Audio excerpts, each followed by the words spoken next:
It is not the outside world that robs you of your peace. It's when you allow that world to seep deep into your inner self without a defense mechanism. No one can break you faster than an untrained mind. Shocks and upheavals are merely catalysts. Whether you collapse or stand firm depends on what already exists inside you long before the storm arrives. If your inner world is in chaos, even the slightest disturbance from the outside can shake you. If your inner world is steady, even when the world turns upside down, you'll still hold on to your unshakable core.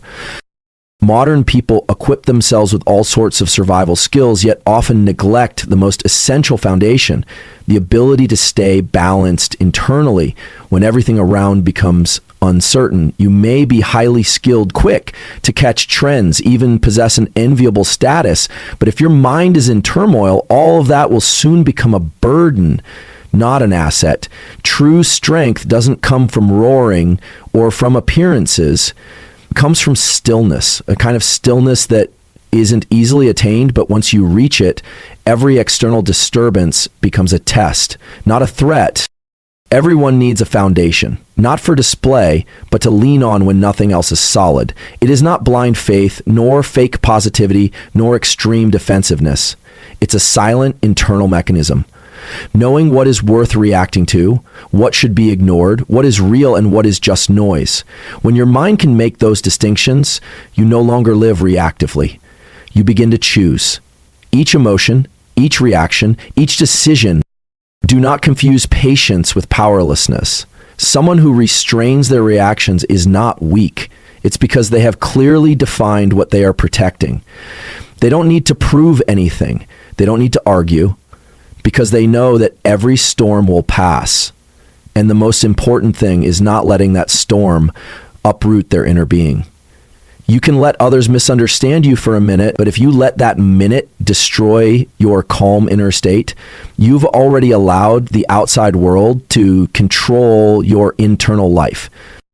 All training begins at the hardest point, not reacting immediately to everything. You don't need to control the world, just control how you step into it each day. The weak wait for life to be gentle before they feel peace. The strong create peace even when life is far from gentle. Every morning you wake up is a mental test. Will you choose to enter the day with intention or let the world pull you along its current? No one can live your life for you. No one else is responsible for the quality of emotions you carry each day. Wherever you are, whatever you're doing, whatever your circumstances, your one constant choice is how you respond to reality. This isn't theoretical positivity. It's what helps you stand tall when there's nothing left to hold you up. This is why you need a stable inner foundation, not dependent on others understanding you, not reliant on others treating you right, not swayed by sudden emotions stirred by a careless remark. You don't need all the answers, but you must have one firm place within yourself, a place that remains even when everything else collapses. Without that place, you'll feel lost in hardship and waver in success. But once you have it, you'll stop living as a reflex and start living as a sovereign being. You won't let anyone else set your mood, nor will you let the news, words, gossip, or someone's silence determine your energy. There's a reason why people compare inner strength to the roots of a tree in a storm. The leaves may tremble, the branches may sway, but the roots remain. You can't stop the wind, but you can strengthen your roots so that the wind becomes a chance to check your own resilience. That's when you'll know you built the right foundation. If you often find yourself quick to anger, easily anxious, overly reactive, or withdrawn, don't try to change others. Turn inward and examine what's making you lose control of yourself. Most of that turmoil doesn't come from the world, but from an unstable interior. And you don't need every skill to find stability. You only need to start with one thing. Stop reacting immediately to every trigger. That's the first test, and also the doorway to true growth. A mature person isn't someone who has all the answers. It's someone who maintains inner steadiness even when there's no applause, no praise, no understanding. When you go deep enough inside, you'll see that stillness is not a void, but the strongest field of force. It's what makes you different in a chaotic world. It's what allows you to resist the crowd's impulse. It's what keeps you true, even when everything around you is drifting off its axis. The world doesn't change according to your expectations. It only reflects the way you perceive it. One person may see a world full of opportunities while another sees only failure, and yet they could be standing side by side. The difference lies not in circumstances, but in perception. When you learn to adjust how you receive the world, you stop reacting on autopilot. You begin to consciously choose your perspective. This is not fabricated optimism, it is awareness. Those who speak a lot don't necessarily understand deeply. Meanwhile, those who truly listen are often the ones silently rebuilding their framework of perception. Listening is not just a social skill, it's a tool for observing reality without imposing your assumptions. Most people listen in order to respond. Very few listen to truly understand. When you listen properly, you temporarily silence the internal noise to receive external data in its purest form. And that's what allows you to relearn from others, from events, from yourself. The ability to listen lets you step outside the illusionary circle you've built around yourself. Because when all you do is talk, you're projecting the world through your own limited filter. You don't learn anything new. You only reinforce what you already believe. And that's how the mind gets stuck in loops. True listening is when you allow something that contradicts your beliefs to enter without rushing to reject it. You don't agree right away, but you give it space. And in that space, perception begins to expand. The biggest mistake an adult can make is thinking they know enough. They label things too quickly, assign motives to others, and react as if everything is already clear. But in truth, you're not reacting to others. You're reacting to how you interpret their actions. And if you've never recalibrated your interpretive filter, you're living by outdated logic without even realizing it. Relearning doesn't mean reading more books. It means dismantling old assumptions, identifying the hidden models that still dictate how you judge people, events, and even yourself. One of the most dangerous illusions is believing that one failure defines your entire ability. When you fall into that mindset, you stop seeing the possibility of adjustment. You box yourself in, and the world reflects exactly the frame you've built. Failure in itself cannot destroy you unless you carry it as your identity. Every mistake is a piece of data. If you remain calm enough to examine it, it provides clear signals for course correction. But if you attach negative emotions to the mistake, you lose the ability to extract its information. Every failure is a report. The question is, will you read it to adjust your strategy or use it to punish yourself? When you view failure as a signal, you evolve. When you view it as a verdict, you freeze. And when you freeze, you lose the ability to receive reality constructively. You start to contract, defend, blame, or avoid. That's how you turn the world into a frightening place, not because it truly is, but because you've relinquished your proactive stance in how you perceive it. To dismantle illusions, you must begin by accepting that you might be wrong. No one enjoys that feeling, but if you can't tolerate the thought, I was wrong, you cannot mature. The more intelligent a person is, the more they must train themselves to step back and observe themselves without judgment. Because the more knowledge you have, the easier it is to fall into the trap of one-sided thinking. Letting go of illusions doesn't mean losing your faith. It means rebuilding your belief system on a stronger foundation after facing your mistakes instead of denying them. When you adjust how you receive the world, you also begin to notice changes within yourself. You get less angry when someone doesn't understand you. You no longer feel irritated when plans change. You stop losing your composure when others do things you didn't expect, not because you've become indifferent, but because you've shifted your position of perception from reacting to observing. And that's where you begin to control your internal space. Don't judge an entire day based on one bad moment. Don't conclude that someone is bad just because of one action that displeased you. And don't think you've lost the game just because you failed today. Those things are only true if you choose to maintain your old viewpoint. But if you adjust your perspective, you'll see everything is just data. And data can always be used for upgrades, provided you are alert enough to observe instead of react. The way you receive the world is the root mechanism of your nervous system's reflexes. If you can change that point, you can change your reactions, your habits, your emotions, and ultimately the entire outcome of your life. But to change that, you must begin with the simplest thing. Listen more, not to argue, but to see what you've never considered. Listen to expose the blind spots in your perception. Listen to relearn what you thought you already knew. And then look at failure as a signpost, not a conclusion. You don't need to become a new person. You just need to wipe the dust off the lens. Then, not only will you see the world more clearly, but you'll also see yourself more clearly. And from that clarity, you'll begin to act differently, respond differently, and live a life no longer driven by unconscious illusions. Nothing wounds the mind faster than a singular expectation. When you pour all your emotional energy, hope, and identity into one sole goal, you're not investing, you're gambling. And when that collapses, you don't just lose the outcome, you lose your ability to believe in yourself.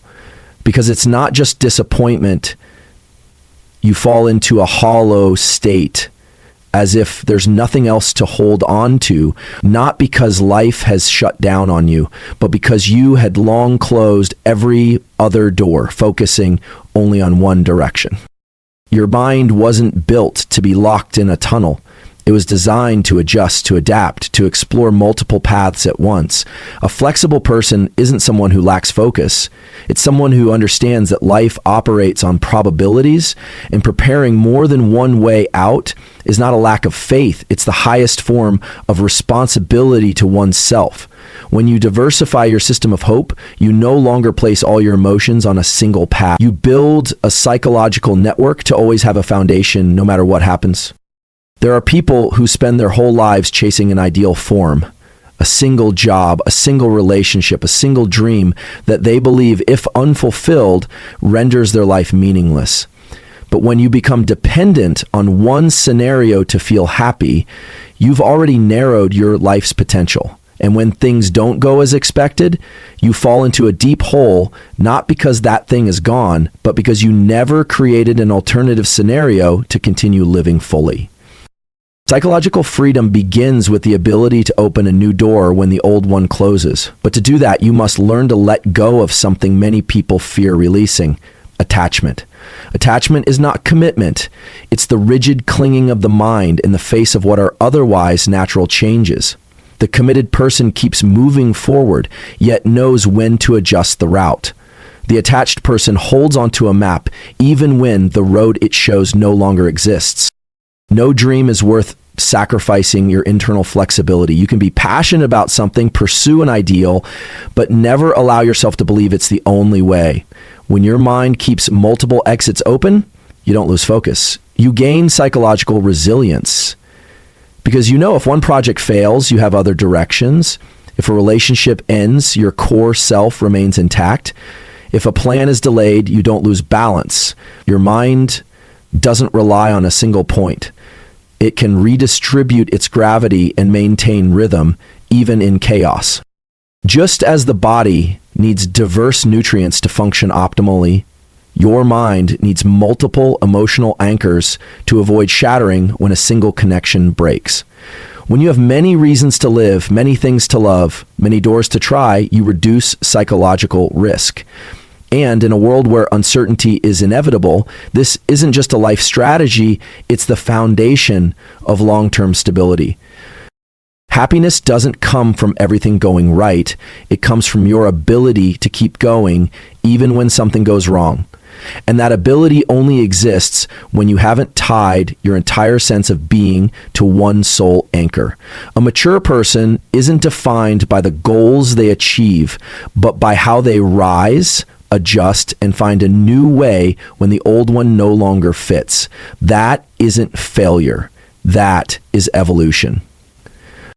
Some people will say that diversifying your goals is a sign of inconsistency, but in truth, it's a sign of long-term thinking. When you open more doors, you're not giving up.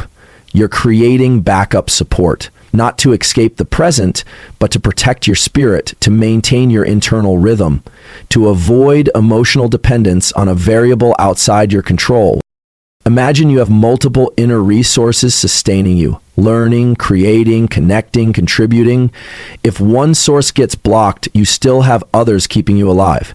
But if you rely on only one, a person, a dream, a career, and it dries up, you collapse. Not because you're weak, but because you have nothing left to keep going. Don't let that happen. Don't push yourself to the edge just because you once believed it had to be this way. Everyone has the right to dream big, but you also have the responsibility to build a safeguard mechanism for yourself. And the most effective way to do that is to open more emotional pathways. Let yourself be curious about many things. Allow your mind the freedom to change course without shame. Let each adjustment be a mark of wisdom, not a sense of defeat.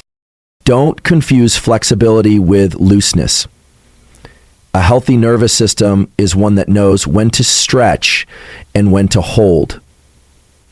Too much tension and it snaps. Too much softness and it drifts.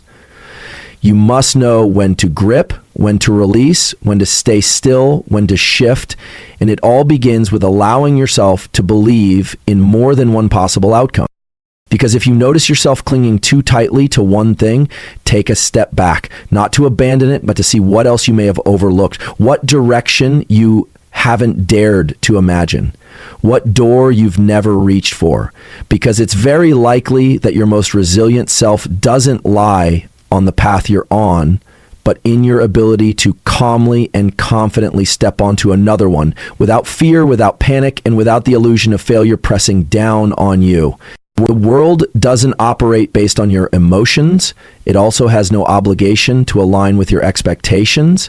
Every effort to control the world is a form of unnecessary internal energy drain. You cannot change other people. You cannot fully control outcomes. You cannot ensure everything happens at the right time. And when you refuse to accept that, you begin to fall into a state of chronic stress, not because the world is too chaotic, but because you've placed your mind in the wrong domain. Negative emotions do not arise from events themselves. They arise from your attempt to change things beyond your sphere of influence. When you expect someone to understand you, to act exactly how you think they should, to respond as you wish, they are energy you're channeling into a void. And when the results don't match your expectations, you become disappointed. Not because the outcome is terrible, but because you've emotionally invested in something you never had the power to control in the first place. Stability does not come from everything going smoothly. It comes from your ability to distinguish between what I can master and what I must learn to respond to wisely. The sooner you see that boundary, the sooner you regain your power. Not power over others, but power over yourself in how you choose your emotional state, how you decide your response, how you shape your next behavior.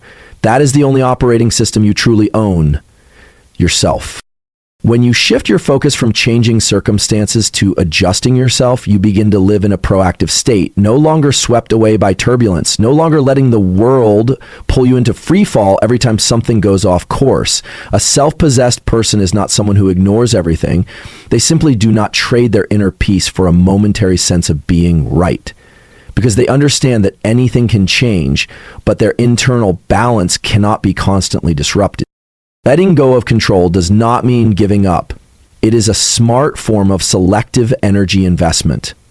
When you clearly know what belongs to you, that is what you have the right to influence and adjust, you focus all your energy there. The rest, you observe, you adapt, you adjust your response instead of trying to reshape reality itself. And the surprising thing is, when you stop trying to force the world to change, you begin to influence it with your own steadiness. Every behavior of others is information, not a definition of your worth. Their anger, their coldness, their silence, their unfairness, these all reflect them, not you. When you confuse that, you start reacting. When you react, you lose control. And when you lose control, you hand over the reins of your mental state to someone else. No one deserves that power from you, not even the ones you love. How you handle emotions is the key determinant of your life's quality. You can't control whether someone insults you, but you can control whether you let those words become poison seeping into your system. You can't control whether someone leaves, but you can control how you move forward. And the sooner you accept that every incident is a test, not an injustice, the sooner you'll reach the inner steadiness you've been seeking. A trained mind is one that knows how to distinguish between a signal to respond to and noise to ignore. Not everything requires a reaction. Not everything needs a quick retort, an explanation, a defense. Real power lies in the space you create before reacting. That space is where you take control of your behavior, and every time you choose the right response instead of the old reflex, you're upgrading the system that governs your life. No one can reshape the world to their will, but you can make the way you live independent of the world's imperfections.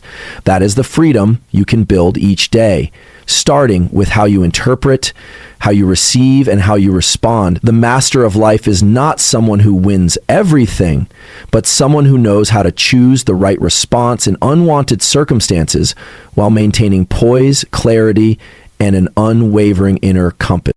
The world will continue to go off track. Others will continue to be unlike what you want. Chaos will persist.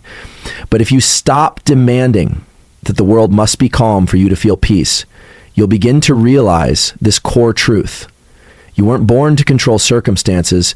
You were born to control yourself, to move through circumstances with a version of you that grows ever stronger, more adaptive, and wiser. No one succeeds through random reactions. Every sustainable result begins by reprogramming your life reflexes. Habits are not unconscious repetitions. They are signals revealing what operating system is running you. If your reflexes are to procrastinate, complain, make excuses, express anger, or avoid, then no matter your knowledge, talent, or opportunity, you will still lose them to the turmoil of an unregulated inner world. Discipline is the first foundation to recalibrate life reflexes. It is not mechanical rigidity.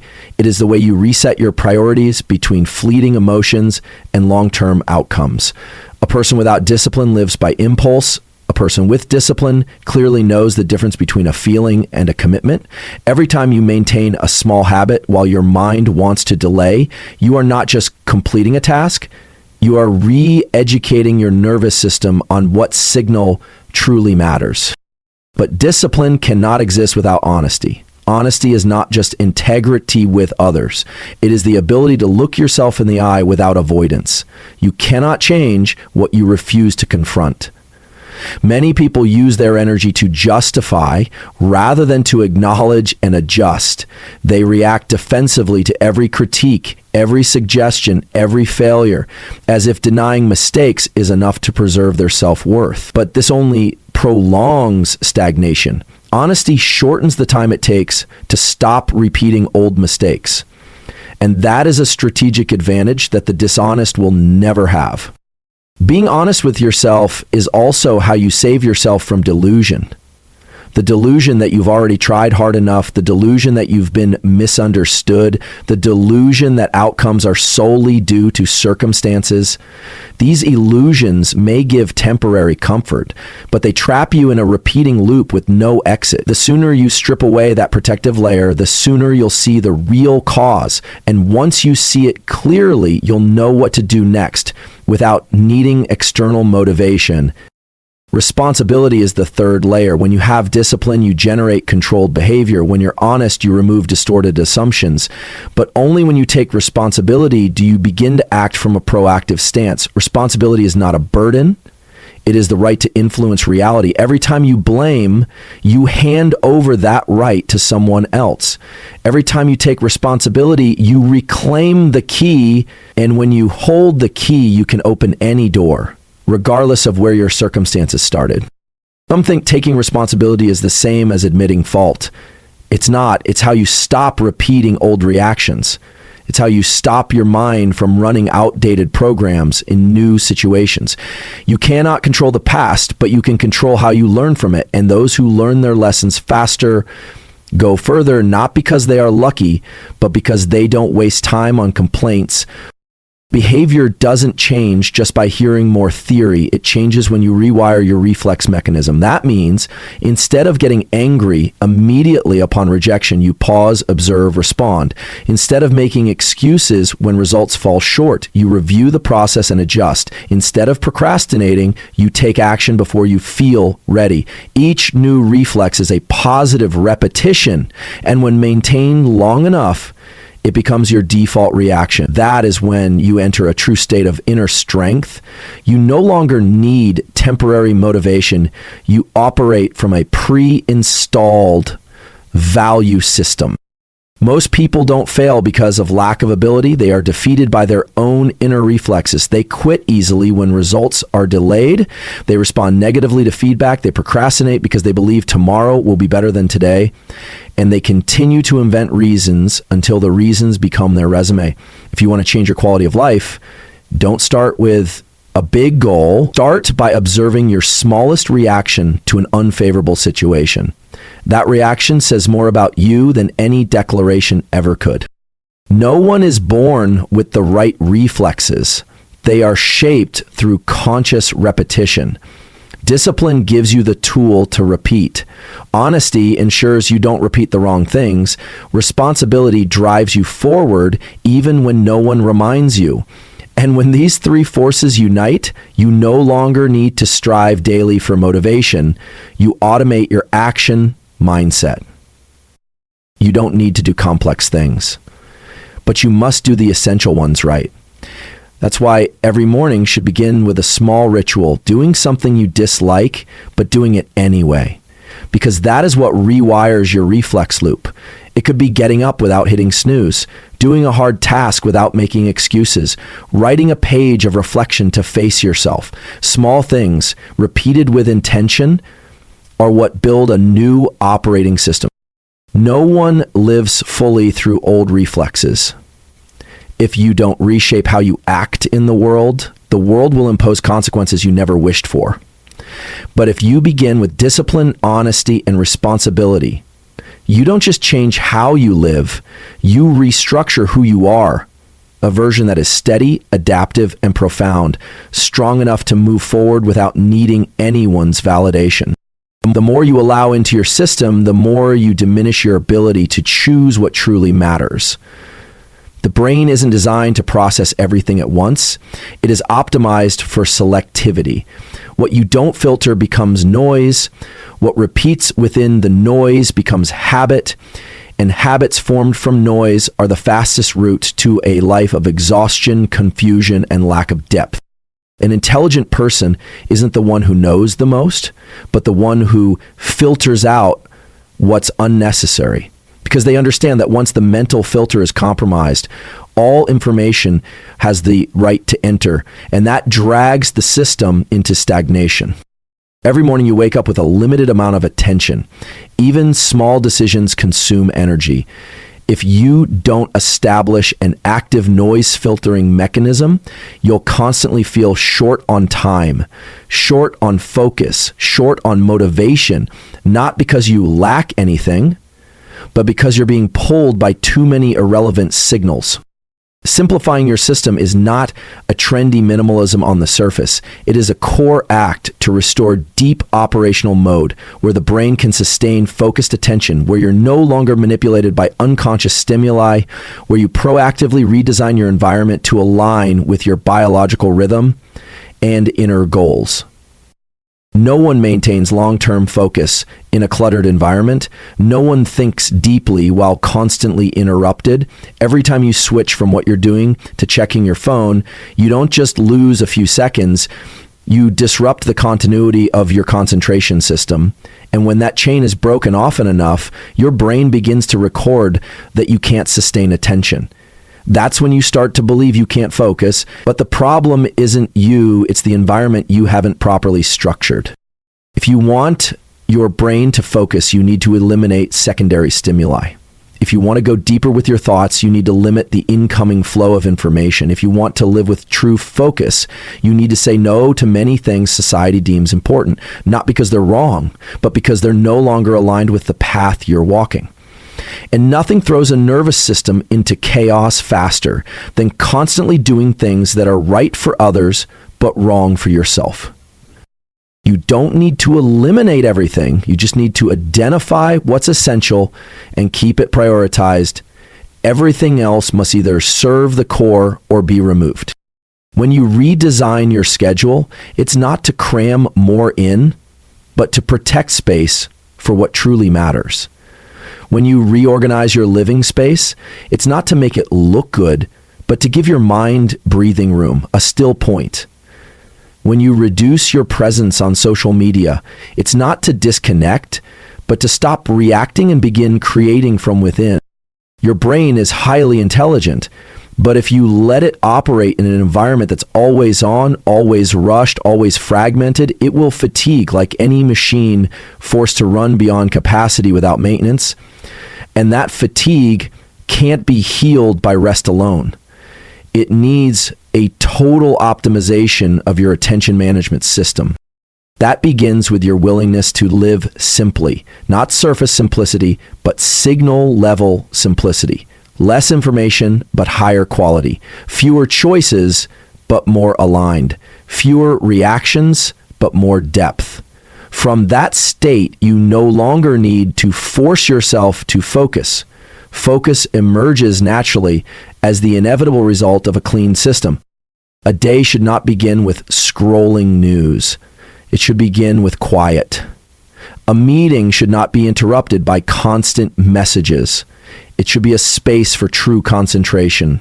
A night's sleep should not be attacked by blue light at the end of the day. It should be protected as a ritual of recovery. And a deep life cannot be built on layers of noise disguised as updates or being busy. You don't need to be busy, you need to be clear. Busyness makes people feel like they're moving forward, but clarity tells you where you're really headed. And clarity only appears when you have enough stillness, enough space, enough simplicity to reflect and re-choose. Cutting noise is not a negative act. It is how the thoughtful protect their nervous systems from things unworthy of their mental energy. And every time you say no to something that does not serve your best state, you are teaching your brain this: here, only what matters is allowed to exist. Not everyone who puts in effort receives a worthy outcome, and not everyone who achieves results maintains a mentally healthy state of living. The reason lies here. Too many people are still operating their internal system using an outdated logic, one that centers on outcomes, uses achievements to measure self-worth, and relies on external validation as motivation to keep going. Yet what they truly need is a new operational structure, one where inner state is the core, where the process is optimized to self-reinforce, and where energy is released from a sense of agency, not from waiting for feedback from others. You cannot master yourself if your mind is still governed by the lure of rewards. And you cannot rebuild your inner operating system if every behavior, decision, and choice is evaluated based on what do I get rather than who am I becoming. The old structure makes you act to attain.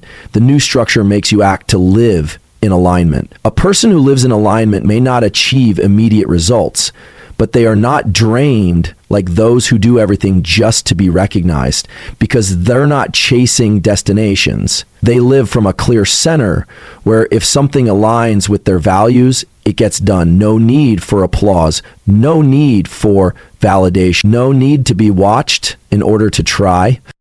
When you stop chasing results, you are not giving up effort. You are elevating it to a higher form, internal effort, not dependent on conditions.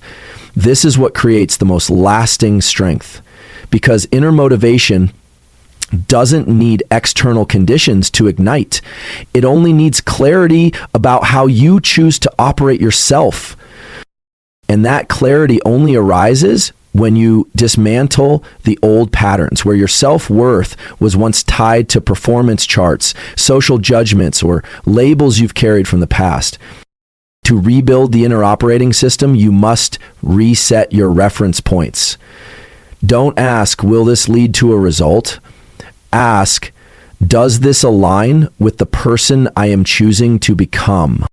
You cannot run on an old system and expect to reach a new state. Just as you cannot continue to measure your self-worth through others' eyes and expect to find peace, the inner operating system needs a new architecture where you measure by presence, not performance metrics, where you invest in the process, not urgency, where you feel yourself growing stronger through the very act of doing, not by waiting for results to appear. At that point, everything you do becomes a natural extension of who you are, not forced, not strained, not performative. And that naturalness is the highest form of discipline, because you don't need external enforcement. You have an internal structure that self-regulates. You don't need to remind yourself to try harder. You do what must be done because you have no other choice if you want to live true to the self you are building. The most successful people you've ever known aren't the fastest runners. They're the most enduring ones.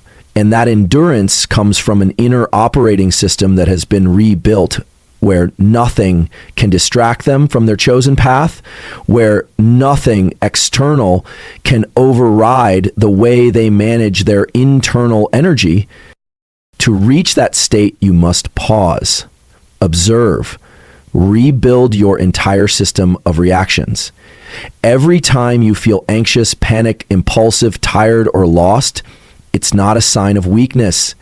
It's a signal that your inner operating system is running on outdated logic.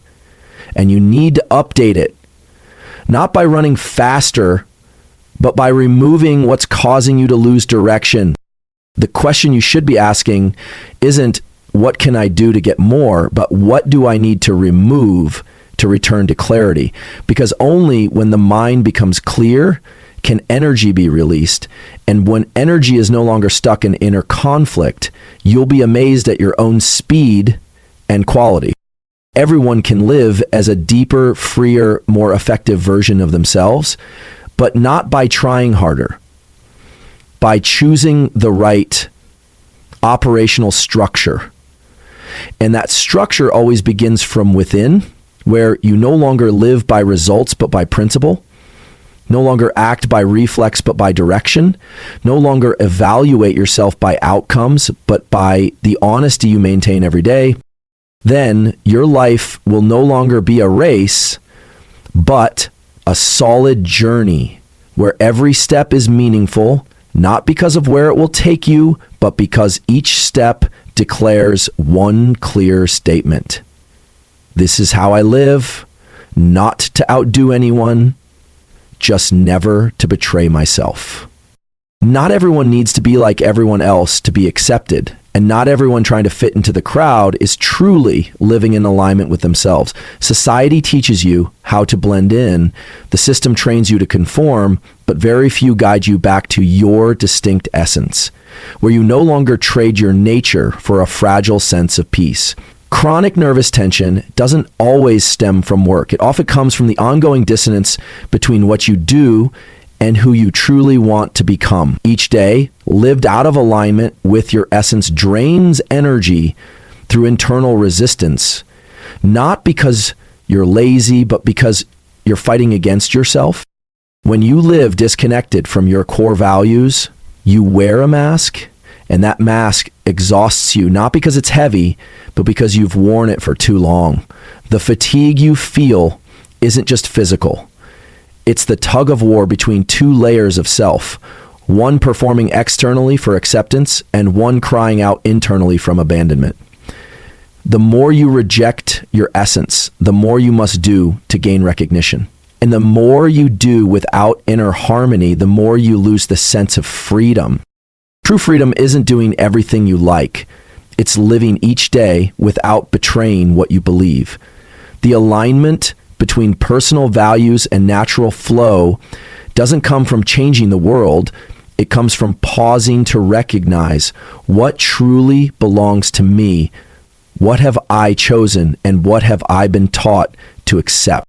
You don't need to escape the world. You just need to reestablish the boundary between what you do because it fits and what you do because you fear exclusion. Every decision rooted in fear distorts your essence. In contrast, every action born from clear values reinforces your identity quietly without needing to shout. You live true to your essence. You don't need to always be right. You just need to be consistent. Consistent between what you think, what you say, and what you do. Consistent between today's choices and the person you want to become. Consistency isn't rigidity, it's a form of vibrant honesty, where you're willing to adjust your behavior but not sell out your soul. No one can live in truth if they're unwilling to let go of habits that once helped them survive but are no longer fit for growth.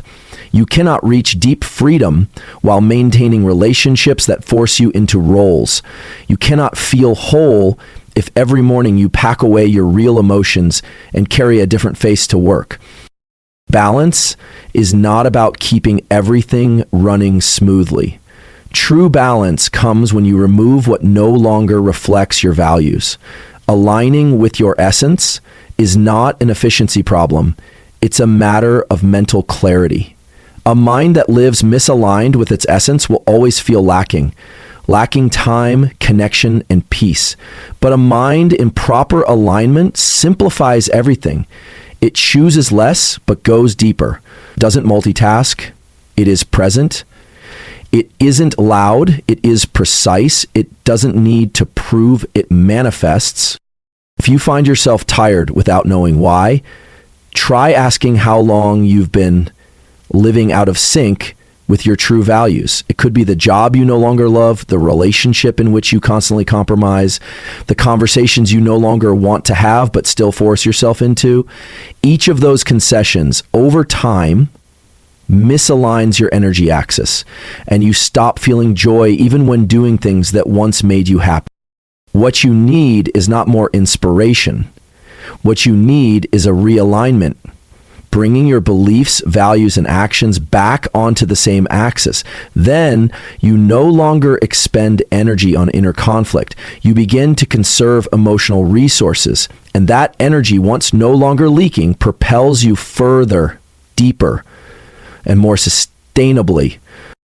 Your essence is not something to discover.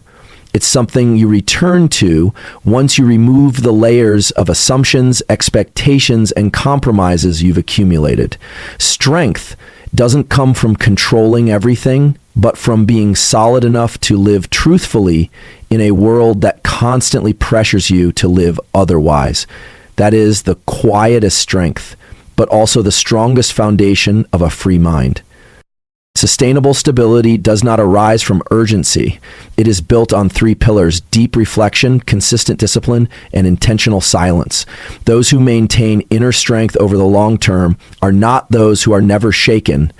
They are the ones who know how to reset themselves after each jolt, who know how to recalibrate their inner system through discipline, and who know how to create deep silence for the mind to self-regulate.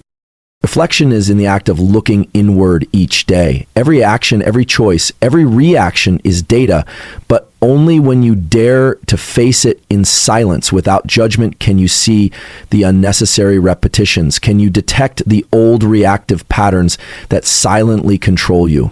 You don't need to fix everything overnight. Just spend a few minutes each evening asking, what did I react to today? Was that my conscious choice? Could I do it differently tomorrow morning? And if you stay consistent with that habit, you're digging deep into a clear internal operating system where mistakes are data, not failure, where you are ready to adjust instead of avoid. Discipline is the protective layer that helps you maintain your state, even when the outside world is chaotic. But contrary to what many think, discipline doesn't stem from pressure. It arises from clarity. You know what matters, so you do it even when no one is watching, even when no one forces you. When you maintain small daily reflexes, like waking up on time, starting work as planned, putting down your phone when focused, you are nurturing an inner operational system. Each time you do the right thing, when your emotions want to delay it, you're reactivating the internal key that says, I act without needing reminders. Silence is not merely the absence of sound, it's the absence of mental noise. A conscious person doesn't need total external quiet. They create stillness in the mind. It's a ritual of release. Letting go of what doesn't belong to today. Letting go of reactions that don't help you grow. Letting go of the need to prove yourself to others. In that silence, you hold your center steady, undisturbed by surrounding stimuli. It's not isolation. It's a buffer zone that shields you from the tidal waves of information, judgment, and noise, keeping your focus on long-term goals. Reflection, discipline, and silence form the trio that creates a sustainable operating system. If reflection helps you examine your inner windows, discipline keeps you on the right path, then silence keeps your inner space stable. When all three operate together, you no longer need to try every day to feel normal. Normal becomes your stable state, not a destination you chase through fluctuating emotions. You cannot maintain inner strength by willpower alone. Willpower drifts when met with impact, but when your invisible system has been installed, you naturally choose the right action, naturally pause before reacting to noise, naturally step back to preserve your state. This is the mindset of someone mentally and emotionally mature, not judging themselves when weak, but also not giving up, not chaotic under pressure, but also not emotionally cold in solitude. If today you find yourself easily shaken, easily irritated, or losing patience, don't look to others for comparison. Look back at your internal habits. Have you spent enough silent time asking, what am I chasing today? Have you maintained enough discipline to anchor your new reflexes amid disruption? Have you observed your behavior enough to know if you're doing the right thing or just repeating old patterns? The answers don't need to be profound. They just need to be honest enough and sustained long enough. When you run this inner operating system long enough, you'll notice the more storms swirl around you, the calmer you remain. Because your internal fire no longer relies on external conditions to burn, it generates itself.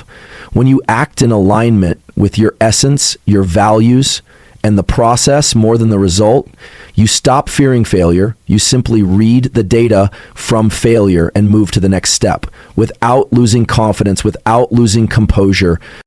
And most importantly, when you sustain reflection, uphold discipline, and embrace silence without isolating, you become a center that isn't easily thrown off balance by the unexpected. You become the pillar of your own life. When the world around you loses order, you remain steady. When others fall into crisis, you still orient, not because you don't feel pain, but because you've prepared not to be shaken by pain. You don't lack time, you lack presence. You might live a full 80 years, but if throughout that journey you're merely chasing memories of the past and expectations for the future, then chances are you've bypassed the only thing that truly belongs to you, the present moment. Many people live as though they're rehearsing for some important day ahead. They store up, prepare, wait, hope, but never truly live in today, the place where every real sensation resides. What we call life doesn't happen anywhere else but right now. Real living doesn't lie in the grand things you're pursuing. It lies in how you take a deep breath in the morning, in how you pause for a few seconds before responding to someone, in how you feel the warmth of a cup of tea in your hand. When you rush through life, you miss all those small details, and it's those very details that are the lifeblood nourishing your inner self. Without them, you may think you're living, but you're merely operating on autopilot, driven by schedules and expectations.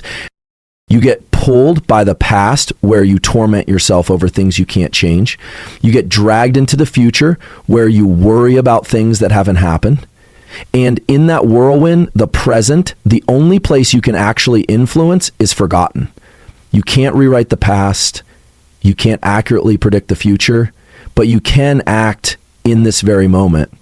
And every time you act consciously, you reclaim power over your life. Every miracle, every true progress, every deep peace can only take root in the state of presence. A person might live in a great environment, have excellent tools, possess rich knowledge, but without presence, all of it is eroded by a lack of connection. On the other hand, someone who has just a few clear moments each day, but lives deeply in those moments, builds real inner strength. Life is a chain of present moments strung together by attention. Wherever your attention goes, there is where you truly live. If your attention isn't in the now, you are momentarily absent from your own life. No one can live fully if they're thinking of something else while working, if they're physically with someone but mentally elsewhere, if they're scrolling on their phone out of unconscious habit. These behaviors aren't inherently wrong, but if they dominate most of your day, you're no longer in control of your mind, and when the mind isn't being directed, it defaults to old patterns, usually anxiety, doubt, and a sense of inadequacy. The result is you feel like you're living a lot, but rarely, deeply, clearly, or wholly. Presence isn't about stopping work. It isn't about meditating for hours. It's about pausing briefly to truly connect with what is happening. When you're listening to someone, listen fully. When you're eating, savor the taste. When you're breathing, breathe with gratitude. These actions are simple, but they're the switches that activate your nervous system's self-regulating function, where cortisol drops, serotonin rises, and awareness sharpens. You don't need to understand the science to feel this. You just need to try and notice the difference. Every time you choose to be present is a moment you reclaim from a life you were previously missing. It doesn't demand perfection. It only requires a humble willingness to admit you've been absent too long, and you choose to begin again from one small yet complete moment. Transformation doesn't come from grand decisions, but from your capacity to be fully present with small actions. Washing your hands can be meditation. Drinking water can be connection. Speaking with someone can be healing if you're truly there. What's exhausting you isn't having too much to do. It's being stretched across too many streams of attention. When you return to the present, not only do you feel lighter, you become sharper, more accurate, more effective. This is why elite athletes, top neuroscientists, and great leaders all train to master the flow state, the state where they merge with the activity, are fully present, and all faculties unlock. Flow is not something you chase. It's something you step into when you are deeply present. You don't need to wait for a vacation to live. Don't need to wait for success to feel happy. Don't need to wait for something big enough to feel your life is meaningful. Meaning doesn't come from the size of the experience. It comes from how present you are with that experience. A look, a touch, a single step can all make you feel whole if you truly connect. And when you practice this every day, your life no longer feels like a series of days to get through, but rather each day becomes one to be lived. No one lives forever, but anyone can live more deeply. You don't need more years, just more presence in each minute. Because if you miss the only moment you have, then who are you really living for?